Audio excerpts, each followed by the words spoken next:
মাননীয় প্রধান উপদেষ্টার এই ঘোষণাপত্র ছিল একটি অপূর্ণাঙ্গ বিবৃতির মতো।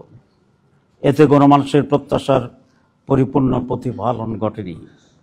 ঘোষণাপত্রে দীর্ঘ লড়াই সংগ্রামের কথা বলা হলেও 1947 সালের আজাদিকে উপেক্ষা করা হয়েছে।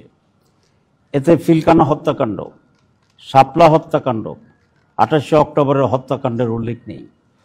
জুলাই গণঅভ্যুত্থানের আলেম ওলামা, মাদ্রাসা শিক্ষক ও ছাত্র, প্রবাসী ও অনলাইন অ্যাক্টিভিস্টদের ভূমিকার কথা উল্লেখ নেই, যা ইতিহাসের প্রতি অবিচার ও অবহেলা ছাড়া আর কিছু নয়।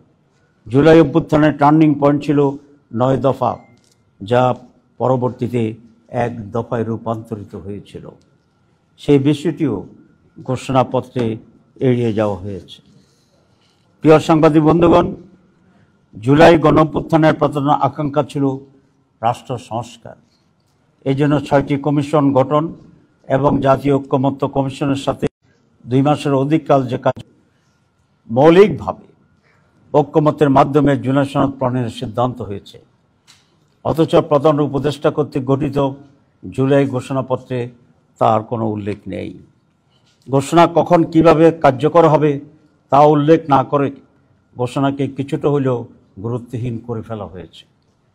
পরবর্তী সরকারের হাতে বাস্তবায়নের দায়িত্ব দেওয়ায় হাজার হাজার মানুষের আত্মত্যাগ, রক্তের বিনিময়ে অর্জিত জুলাই চেতনা ও আশাকাঙ্ক্ষা ভুলুণ্ঠিত হয়েছে।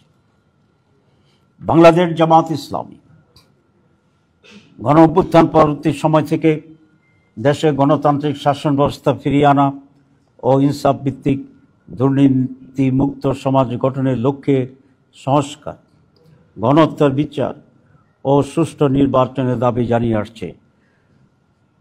সরকারের প্রধান উপদেষ্টাগত নির্বাচনের যে টাইমলাইন ছিল, জামাত শর্ত সাপেক্ষে এটাকে সমর্থন দিয়ে আসছে শুরু থেকেই। আপনারা জানেন, আমাদের মাননীয় আমির জামাত অনেক আগ থেকেই নির্বাচন সম্পর্কে জামাতের স্ট্যান্ড পরিষ্কার করে বলেছে। বিশেষ করে 16 এপ্রিল 2025 সালে তিনি স্পষ্টভাবে সাংবাদিকদের সামনে ঘোষণা দিয়েছিলেন যে এই নির্বাচন রোজার আগে ফেব্রুয়ারি মাসে হতে পারলেই সবচেয়ে উত্তম হবে। সেই ঘোষণার ধারাবাহিকতায় গতকাল প্রধান উপদেষ্টা ফেব্রুয়ারিতে রোজার আগেই নির্বাচন অনুষ্ঠানের ঘোষণা দিয়েছেন। এটাকে আমরা ইতিবাচকভাবে দেখছি।